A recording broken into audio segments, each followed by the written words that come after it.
McQueen threw movie poster tantrums. He counted every dialogue line. He had lawyers track his screen time. Why? Because he loathed sharing the spotlight with a Hollywood legend. Their rivalry became so nasty that the team had to separate them. Between takes. Fans assumed they were buddies, but things were darker. We finally know who McQueen hated after 40 years, and it's surprising. Steve McQueen was born in Beech Grove, Indiana, on March 24, 1930. However, his life was painful from the start. His stunt pilot father left months after meeting his mother. And his mother? She was unhappy, young, and drank too much. Steve was left behind at 3 and taken to live with his grandparents in Missouri. Money was scarce during the Great Depression. Their next transfer was to his great-uncle Claude's property. Strangely, during a difficult moment in America, Steve felt safe and cared for only on that farm. On his 4th birthday, Claude gifted him a red tricycle. Steve was inspired by the little present. That trike started his lifetime passion of racing and speed obsession. Claude was nice, and Steve's father figure. Before Steve left the farm at age 8, Claude gave him a gold pocket watch with the inscription, "To Steve, who has been a son to me." McQueen kept it for life. Even after becoming a movie star, he kept it as proof that someone loved him. Everything changed when Steve returned to Indianapolis with his mother. 8 years old. Trouble hearing and reading owing to ear infections and dyslexia. Home was scary because his stepfather was violent. Steve ran away several times and got into trouble. By 9, he was homeless and part of a group robbing to survive. His mother kept sending him away and dragging him back until she moved him to LA to live with another stepfather, even more abusive. Steve's hubcap theft was the worst. He was thrown downstairs by his stepfather after a brutal beating. Steve did not weep. He looked up and said, "If you touch me again, I'll kill you." Steve stopped being terrified then. At 14, things changed. His stepfather convinced his mother to proclaim him incorrigible. In California, a court committed him to the Adolescents' Republic, a reform facility for troublesome adolescents. It was hard. Steve was isolated 5 times. He didn't belong or obey the rules. What about the place stuck with him? He was beaten by the other lads for violating their privileges. He gradually learned discipline. The school motto was nothing without work. Steve understood structure for the first time. He remembered Boys' Republic even after his success. Like before, he donated money, set up scholarships, and visited kids often. Steve left Boys' Republic at 16 to live with his mother in New York. Instead of settling, he became restless. He joined a Dominican Republic-bound ship with 2 merchant marines. He left the ship and worked odd jobs, including at a brothel. His tenure was brief. He traveled the U.S., sleeping and working wherever he could. He sold pens at carnivals, worked on oil rigs, cut lumber in Canada, and was jailed for vagrancy. He served 30 days in a chain gang. He became more hardened, but it also gave him the quiet toughness that would define his cinematic presence. Steve made a life-changing decision in 1947. He joined the Marines at 17 with his mother's signature. His system was shaken. Steve survived harsh Parris Island boot camp. He learned to drive tanks in an armored regiment, which helped him accomplish Hollywood feats. He was mechanically gifted, but his terrible attitude kept him in problems. 7 times demoted. He was arrested while AWOL for 2 weeks with his girlfriend and sent to military prison. But something clicked. In that cell, Steve recognized he was killing his future. He reformed after being released. A 1950 military drill near the Arctic Circle changed him.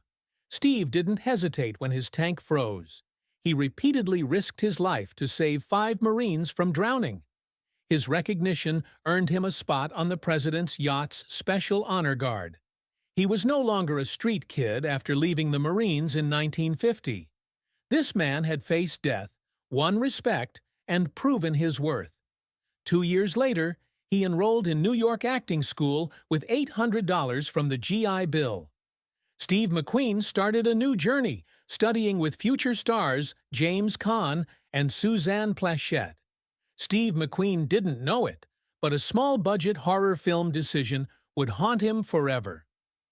He turned down a 10% profit share for a $3,000 pay to star in The Blob in 1958. The $110,000 film generated $4 million at the movie office. He might have made roughly $400,000 by taking the profit agreement. He received a flat check and lost a modest money. He got a position that defined his early career that year. McQueen turned a bounty hunter into a hero in Wanted Dead or Alive. Josh Randall was unique. The show aired approximately 100 episodes over 3 rough years. McQueen learned discipline. 3 difficult years, he later said, but the show made him famous.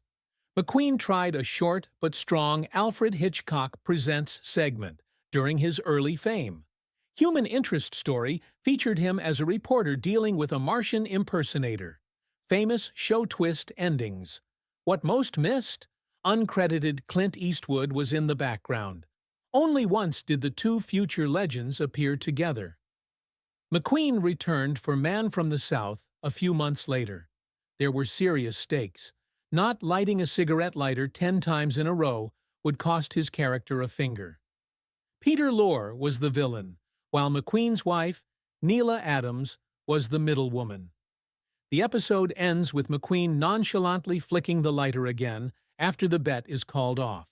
It fails. As he narrowly avoided mutilation, observers felt a chill. However, McQueen had been enduring tiny television jobs before this.